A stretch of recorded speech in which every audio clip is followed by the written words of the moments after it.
The Syrian regime army and its allies engaged in a fierce battle on Saturday with Daesh ISIS fighters in an enclave south of Damascus held by the jihadist group. Reuters witnesses, a war monitor and state television reported intense fighting including artillery bombardment and small arms fire. The army had made broad advances, said state television. The Monitor, the Syrian Observatory for Human Rights, said it had gained control of several buildings in the densely built-up area.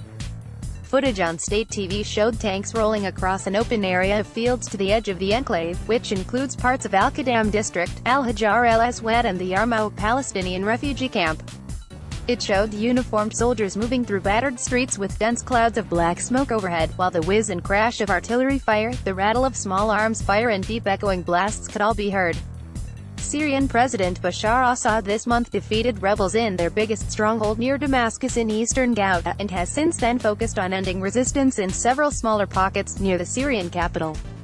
Daesh lost most of its territory in Syria last year in the face of two rapid offensives, one by the Syrian army backed by Russia and Iran, and the other by an alliance of Kurdish and Arab militias backed by the United States.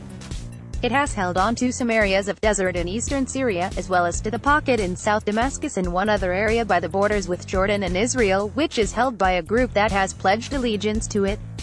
Russia's entry into the war in 2015 has propelled Assad to a succession of victories that have dashed any rebel hopes of ousting him militarily, but rebel groups still hold large swaths of northwest and southwest Syria. Russian Foreign Minister Sergei Lavrov said Saturday after meeting in Moscow with his counterparts from Turkey and Iran that the three countries need to help Syria's government clear its country of terrorists. Turkish Foreign Minister Mevlut Cavusoglu meanwhile said Russia, Iran and Turkey needed to work with the United Nations to ensure the legitimacy of any political solution in Syria, as any military solution would be illegal and unsustainable. Meanwhile, 15 wounded rebels, mostly from Jaish al-Islam, have reached northern Idlib province, after partial evacuation deal with Russia in southern Damascus.